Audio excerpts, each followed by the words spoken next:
Maždaug prieš 30-40 metų Baltijos pilkieji ruoniai buvo praktiškai išnykę ir vėliau uždraudus naudoti įvairias kenksmingas medžiagas mūsų žemės ūkyje bei sustabdžius, žinoma, prieš tai sustabdžius medžioklę, ruonių populiacija nepaprastai greitai pradėjo atsigauti ir šiuo metu Baltijos jūroje yra priskaičiuojama apie 30 000 ruonių. Tai yra maždaug 7% visos pasaulio pilkųjų ruonių populiacijos. Pradėjus augti Baltijos pilkųjų ruonių populiacijai, žinoma, kad prasidėjo ir dažnesnis susidūrimas pilkųjų ruonių su žvejais.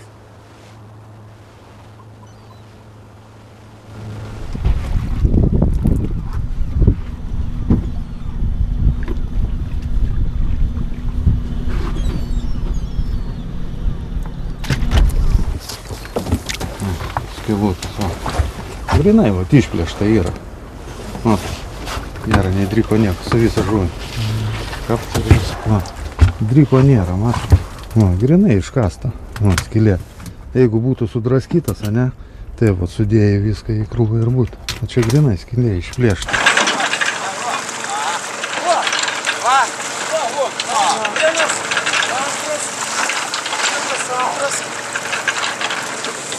Praeitą kartą 4 mačiau iš karto.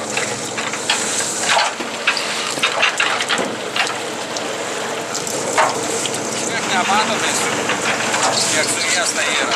Toks vaizdas, kad reiškia tokių lašišinių žuvų, beveik kaip ir nematom, tik skylės tinkluose. To jie tik laukia, kol darys, jis iš karto puola prie jos. Nu, kaip sako, saugo.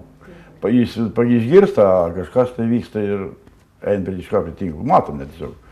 Jis išsiplėšia tą žuvį ir pamet šalia.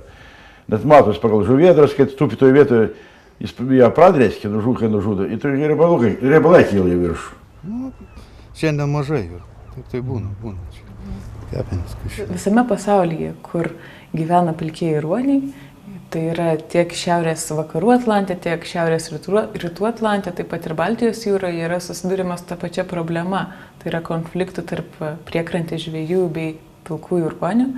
Ir kiekviena šalis stengiasi surasti priemonių, surasti būdų, kaip sumažinti žvejų patiriamus nuostolius, bei kaip išvengti ruonio mirtingumo. Tai dažnai, labai dažnai.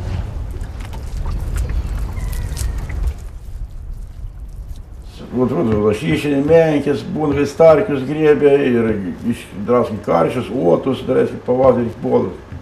Ko mažų neįma, didelius. Plėšti nelabai. Pastaik sudraskit, bet nedaug. Nes kai daug ašokų nepatinka. Žinai, kas geresnis žuvis yra. Ešerys tarkis jisai bados į paskutinio eilėje. Jau kada nieko nebėra ką jesti, tada tik ešerys. O tai baltas žuvis pirmoje eilėje. Pilkasis ruonis yra labai svarbi ekosistemos dalis.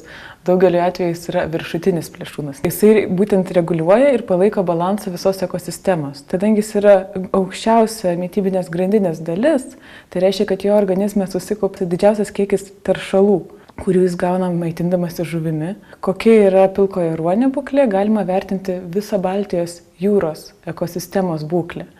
Tai pilkasis ruonis yra laikomas Baltijos jūros sveikatos arba būklės indikatorius. Yra gyvūnas to jūroje gimęs ir jis turi gyventi, jis tam yra reikalingas. Nes jie irgi ir sanitarinę dalį atlieka, jie silpnesnės žuvis greičiau sugauna. O kuo mažiau neršia silpnesnių žuvių, to yra sveikesnė žuvies banda. Taip kad gamtoje nieko liekamo nėra, viskas yra naudinga. Tai gerai, kad ir iš gaudyklės pavalgo.